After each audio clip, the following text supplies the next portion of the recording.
আসসালামু আলাইকুম। সুপ্রিয় ষষ্ঠ শ্রেণীর শিক্ষার্থীরা, আশা করি তোমরা প্রত্যেকে ভালো আছো। আজকে আমরা আলোচনা করব স্বাভাবিক সংখ্যা ও ভগ্নাংশের অনুশীলনী 1.2 নিয়ে। শুরুতে রয়েছে মৌলিক ও যৌগিক সংখ্যা। চলো আমরা শুরু করি। নিচে কয়েকটি সংখ্যার গুণনীয়ক লেখা হলো। যেমন এখানে 2 একটা ক্ষুদ্রতম মৌলিক সংখ্যা। যেহেতু 2 মৌলিক সংখ্যা, তাহলে 2 কে আমরা শুধুমাত্র 1 ও 2 দ্বারা ভাগ করতে পারি। সেজন্য 2 এর গুণনীয়ক হচ্ছে 1 ও 2। এরপর রয়েছে 5 ও একটি মৌলিক সংখ্যা। 5 এর গুণনীয়ক হবে 1 ও 5। 13 এর গুণনীয়ক হবে 1 ও 13। লক্ষ্য করি 2, 5 ও 13 এর গুণনীয়ক কেবল 1 এবং সেই সংখ্যাটি এই ধরনের সংখ্যাকে মৌলিক সংখ্যা বলে। অর্থাৎ যে সংখ্যাকে 1 এবং সেই সংখ্যা ব্যতীত অন্য কোনো সংখ্যা দ্বারা ভাগ করা যায় না, তাদেরকে বলা হয় মূলত মৌলিক সংখ্যা। এরপর রয়েছে 6 একটি যৌগিক সংখ্যা। 6 কে আমরা 1 দিয়ে ভাগ করতে পারি, 6 কে আমরা 2 দিয়ে ভাগ করতে পারি, 6 কে আমরা 3 দিয়ে ভাগ করতে পারি, 6 কে আমরা 6 দিয়েও ভাগ করতে পারি। সেজন্য 6 এর গুণনীয়ক হবে 1, 2, 3 ও 6। এরপর রয়েছে 9 এর গুণনীয়ক গুলো হচ্ছে 9 কে আমরা 1 দিয়ে ভাগ করতে পারি, 9 কে আমরা 3 দিয়ে ভাগ করতে পারি, 9 কে আমরা 9 দিয়ে ভাগ করতে পারি। তাহলে 9 এর গুণনীয়ক গুলো হচ্ছে 1, 3 ও 9। এরপর রয়েছে 12। দেখো 12 কে আমরা 1 দিয়ে ভাগ করতে পারি, 12 কে আমরা 2 দিয়ে ভাগ করতে পারি, 12 কে আমরা 3 দিয়ে ভাগ করতে পারি, 12 কে আমরা 4 দিয়ে ভাগ করতে পারি, 12 কে 6 দিয়ে ভাগ করা যায়, 12 কে 12 দিয়েও ভাগ করা যায়। সেজন্য 12 এর গুণনীয়ক গুলো হচ্ছে 1, 2, 3, 4, 6 ও 12। তাহলে এখানে লক্ষ্য করলে দেখা যায় এই সংখ্যাগুলোকে সেই সংখ্যা এবং 1 ছাড়া আরো একাধিক সংখ্যা দিয়ে ভাগ করা যাচ্ছে। সেজন্য এই সংখ্যাগুলো হচ্ছে তোমার যৌগিক সংখ্যা। দেখো আবার 6, 9 এবং 12 এর গুণনীয়কগুলো 1 এবং সেই সংখ্যা ছাড়াও 1 বা একাধিক সংখ্যা আছে। এই ধরনের সংখ্যাগুলোকে যৌগিক সংখ্যা বলে। এবার আমরা আলোচনা করব 1.6 নিয়ে, অর্থাৎ সহমৌলিক সংখ্যা। সহমৌলিক সংখ্যা কি? দেখো 2 বা ততোধিক সংখ্যার সাধারণ গুণনীয়ক শুধু 1 হলে সংখ্যাগুলো পরস্পর সহমৌলিক। অর্থাৎ যে সকল সংখ্যার 2 বা ততোধিক সংখ্যার যদি গুণনীয়ক আমরা শুধুমাত্র 1 পাই, 1 ছাড়া অন্য গুণনীয়ক থাকা যাবে না। যদি শুধুমাত্র 1 পাই, তাহলে আমরা বলতে পারবো সংখ্যাগুলো পরস্পর সহমৌলিক সংখ্যা। দেখো এখানে রয়েছে 8 ও 15 দুইটি স্বাভাবিক সংখ্যা। তাহলে 8 ও 15 দুইটি স্বাভাবিক সংখ্যা। আমরা 8 এর গুণনীয়ক গুলো বের করি। 8 সমান সমান লেখা যায় 1, অর্থাৎ আমরা যদি 8 কে লিখি তাহলে 8 এর পরিবর্তে লেখা যাবে, দেখো এখানে আমরা 1 দিয়ে যদি করি, 1 দিয়ে যে কোনো সংখ্যাকে ভাগ করা যায়। আমরা 2 দিয়ে করি, তাহলে 2 দিয়ে করলে 4 দুগুণে কত? 4 দুগুণে 8। এবার যদি আমরা 4 কে 2 দিয়ে ভাগ করি, তাহলে এখানে পাচ্ছি 2। এরপর যদি আবারও 2 কে আমরা 2 দিয়ে ভাগ করি, তাহলে পাচ্ছি কত? 1। ঠিক আছে? তাহলে 2 কে 2 দিয়ে ভাগ করলে আমরা পাচ্ছি কত? 1। তাইলে আমরা 8 এর গুণনীয়ক গুলো লিখতে পারি 1, 2, 2, 2। ঠিক আছে? এরপর রয়েছে 15। দেখো 15 কে আমরা কত দিয়ে ভাগ করতে পারি? 15 কে 2 দিয়ে ভাগ করা যায় না। আমরা 2 দিয়ে বা 3 দিয়ে ভাগ করতে পারি। তাহলে 3 5 কত? 15। তাহলে আবার 5 কে আমরা 5 দিয়ে ভাগ করতে পারি। অর্থাৎ 5 কে 5 দিয়ে ভাগ করলে এখানে আসবে 1।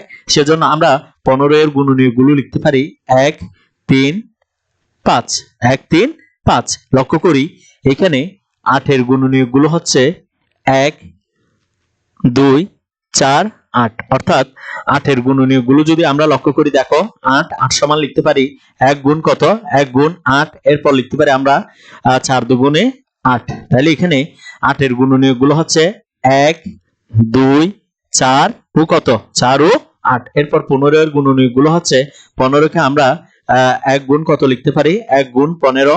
এরপর আমরা লিখতে পারি 3 গুণ কত? 3 গুণ 5। ঠিক আছে? তাহলে 15 এর গুণনীয়ক গুলো পাচ্ছি আমরা কত কত? 1, 3, 5 ও কত? 15। তাহলে দেখা যাচ্ছে 8 এবং 15 এর মধ্যে 1 ছাড়া অন্য কোনো সাধারণ গুণনীয়ক নেই। অর্থাৎ শুধুমাত্র এখানে কার মিল রয়েছে? এখানে শুধুমাত্র 1 এর মিল রয়েছে। সেজন্য আমরা বলতে পারি 8 এবং 15 এর মধ্যে 1 ছাড়া অন্য কোনো গুণনীয়ক, সাধারণ গুণনীয়ক নেই। তাই 8 এবং 15 সংখ্যাদ্বয় পরস্পর সহমৌলিক। আবার 10, 21 ও 143 এর মধ্যে এক ছাড়া অন্য কোনো সাধারণ গুণনীয়ক নেই, অতএব সংখ্যাগুলো পরস্পর সহমৌলিক। এরপর এখানে একটা কাজ রয়েছে, চলো আমরা কাজটি সমাধান করব। 1 নম্বর কাজে বলা হয়েছে 2 অঙ্ক বিশিষ্ট 10টি মৌলিক সংখ্যা লিখো। এরপর 2 নম্বর কাজে বলা হয়েছে 101 থেকে 150 পর্যন্ত সংখ্যাগুলোর মৌলিক সংখ্যা লিখো। এরপর 3 নম্বরে বলা হয়েছে নিচের জোড়া সংখ্যাগুলো কোনগুলো সহমৌলিক নির্ণয় করো। এখানে আমাদেরকে টোটাল 3টা কাজ দেয়া আছে, এই কাজগুলো চলো আমরা সমাধান করি। 1 নম্বর কাজটি হচ্ছে 2 অঙ্ক বিশিষ্ট 10টি মৌলিক সংখ্যা। দেখো 2 অঙ্ক বিশিষ্ট 10টি মৌলিক সংখ্যা হলো 11। 11 কে শুধুমাত্র আমরা 1 এবং 11 দ্বারা ভাগ করতে পারি, অন্য কোনো সংখ্যা দ্বারা ভাগ করতে পারি না। এরপর রয়েছে 13, এরপর রয়েছে 17, এরপর রয়েছে 19, এরপর রয়েছে 23, এরপর রয়েছে 29, 31, 37, 41 এবং সর্বশেষ হচ্ছে 43। তাইলে 2 অঙ্ক বিশিষ্ট 10টি মৌলিক সংখ্যা হচ্ছে আমরা 11 থেকে 43 পর্যন্ত, 11 থেকে 43 এর ভিতর যে মৌলিক সংখ্যাগুলো রয়েছে সেগুলো লিখতে পারি। এবার 2 নম্বর কাজটি লক্ষ্য করো। 2 নম্বর কাজের মধ্যে বলা হয়েছে 101 থেকে 150 পর্যন্ত সংখ্যাগুলোর মৌলিক সংখ্যা নির্ণয় করো। এই 101 থেকে 150 এর ভিতর যে মৌলিক সংখ্যাগুলো রয়েছে সেই মৌলিক সংখ্যাগুলো আমাদেরকে নির্ণয় করতে বলা হয়েছে। তাহলে আমরা সমাধান দিয়ে লিখতে পারি 101 থেকে 150 পর্যন্ত সংখ্যাগুলোর মধ্যে মৌলিক সংখ্যাগুলো হলো 101। 101 কে শুধুমাত্র আমরা 1 এবং 101 দ্বারা ভাগ করতে পারি, অন্য কোনো সংখ্যা দ্বারা ভাগ করতে পারি না, সেজন্য 101 একটি কি সংখ্যা? মৌলিক সংখ্যা। এরপর রয়েছে 103, এরপর রয়েছে 107, এরপর 109, এরপর 113, এরপর 127, এরপর 131, এরপর 137, এরপর 139, এরপর রয়েছে 149। এগুলোই হচ্ছে 101 থেকে 150 এর ভিতর মৌলিক সংখ্যা। এরপর 3 নম্বর কাজটি লক্ষ্য করো। 3 নম্বর কাজের মধ্যে বলা হয়েছে নিচের জোড়া সংখ্যাগুলোর কোনগুলো সহমৌলিক তা নির্ণয় করো। তাহলে এখানে ক নাম্বার কাজের মধ্যে বলা হয়েছে 16 ও 28। তাহলে দেখো 16 28, তাহলে এখানে 16 এর গুণনীয়ক। তাহলে আমরা 16 কে কত দ্বারা ভাগ করতে পারি? 16 একে 16, এরপর 8 দুগুণে 16, 4 4 16। এগুলো হচ্ছে 16 এর গুণনীয়ক। অর্থাৎ আমরা লিখতে পারি 1 গুণ 16 অর্থাৎ 16 একে 16, এরপর লিখতে পারি আমরা 2 গুণ 8 অর্থাৎ 8 গুণে 16, এরপর লিখতে পারি আমরা 4 গুণ 4, 4 4 16। তাহলে এগুলোই হচ্ছে 16 এর কি? 16 এর গুণনীয়ক। ঠিক আছে। এরপর রয়েছে 28, 28 এর গুণনীয়ক গুলো হচ্ছে 1 গুণ 28, 14 দুগুণে 28, তারপর আমরা লিখতে পারি 4 7 28। এগুলোই হচ্ছে 28 এর গুণনীয়ক।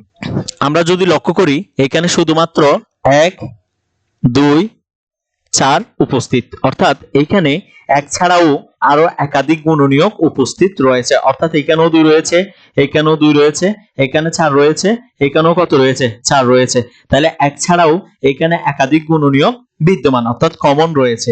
সেজন্য আমরা বলতে পারি সুতরাং 16 ও 28 পরস্পর সহমৌলিক নয়। এরপর খ নাম্বার কাজটি লক্ষ্য করো। খ নাম্বার কাজের মধ্যে বলা হয়েছে 27 আরেকটা হচ্ছে 38, এরা দুইজন পরস্পর সহমৌলিক কিনা এটা আমাদেরকে যাচাই করতে বলা হয়েছে। তাহলে এখানে আমরা লিখতে পারি 27 এর গুণনীয়ক। তাহলে আমরা লিখতে পারি 27 কে 27, এরপর লিখতে পারি আমরা 3 নং কত? 3 নং 27। এইগুলোই হচ্ছে 1 3 9 27, এগুলোই হচ্ছে মূলত 27 এর গুণনীয়ক। এরপর রয়েছে 28 এর গুণনীয়ক। 28 এর গুণনীয়ক আমরা লিখতে পারি 1 গুণ কত? সরি, এখানে হবে 38, 1 গুণ 38। তাহলে এরপর লিখতে পারি আমরা 19 দুগুণে কত? 19 দুগুণে 38। তাহলে 38 এর গুণনীয়ক গুলো হচ্ছে 1 2 19 ও কত? 38। এখানে শুধুমাত্র 1 একটি সাধারণ গুণনীয়ক। এখানে শুধুমাত্র মিল রয়েছে কার? 1 এর, আর অন্য কোনো গুণনীয়কের মধ্যে কি নেই?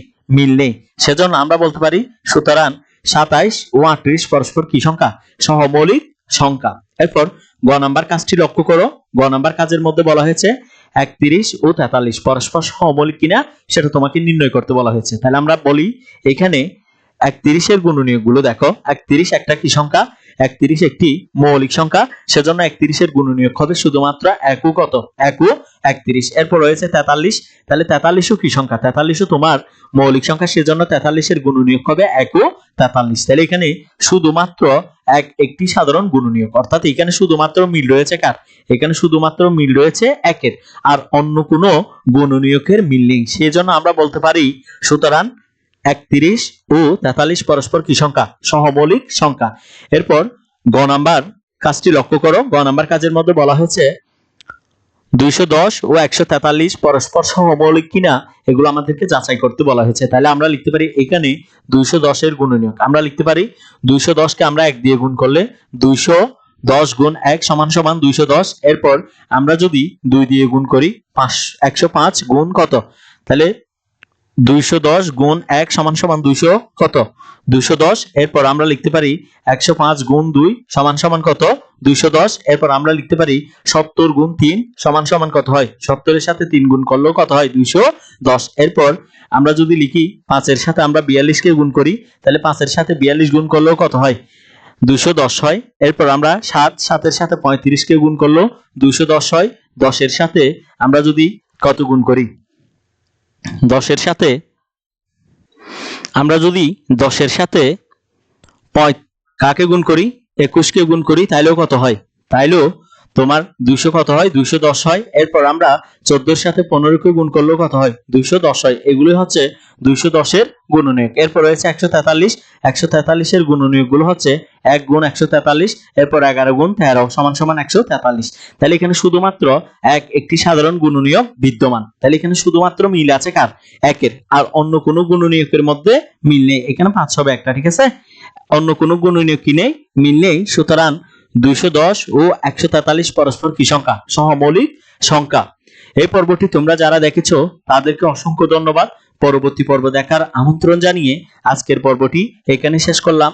তোমরা যারা আমাদের ক্লাসগুলো ইউটিউব থেকে দেখতেছো তারা অবশ্যই আমাদের চ্যানেলটি সাবস্ক্রাইব করবা, আর যারা ফেসবুক পেজ থেকে দেখতেছো তারা অবশ্যই আমাদের ফেসবুক পেজটি ফলো করে রাখবা। আসসালামু আলাইকুম।